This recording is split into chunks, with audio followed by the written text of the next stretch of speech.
బేసిక్గా నాకు స్క్రిప్ట్ అంటే బాగా ఇష్టం. నాకు చాలా ఐడియాస్ అయితే ఉన్నాయి. అవి ఎలాగా పేపర్ మీద పెట్టాలి అనేది ఒక ఐడియా కోసం. సో లాగ్స్ కదా, లాగ్ లైన్. అంటారు. లాగ్ లైన్ అంటే సినిమా తాలూకు డిఎన్ఏ అన్నమాట. సో మీరు స్క్రిప్ట్ అంతా కలిపి ఒక లైన్లో, ఒక స్టోరీ అంతా కలిపి ఒక లైన్లో ఎలా చెప్పగలరు అనేది ఒక లాగ్ లైన్. ఓకే. సో మీరు you should start with the log line. Synopsis కాదు, సినాప్సిస్ చేసిన ఒక పారా ఉంటుంది. అది ఒక సమ్మరీ అనుకోవచ్చు. సమ్మరీ అనేది ఎగ్జాక్ట్ వర్డ్ కాదు, బట్ సమ్మరీ అనుకోవచ్చు. బట్ లాగ్ లైన్ అంటే ఒకే లైన్, స్టోరీ అంతా లైన్ చుట్టూనే తిరుగుతుంది. ఓకే.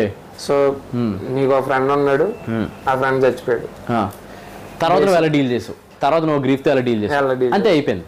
అది లాగ్ లైన్. సినాప్సిస్ అంటే సినాప్సిస్ యాజ్ కొంచెం ఎక్స్టెన్సివ్ ఉంటుంది, లాగ్ లైన్ కన్నా కొంచెం ఎక్స్టెన్సివ్ ఉంటుంది. సో ఫస్ట్ మీరు లాగ్ లైన్ రాసుకుంటారు, తర్వాత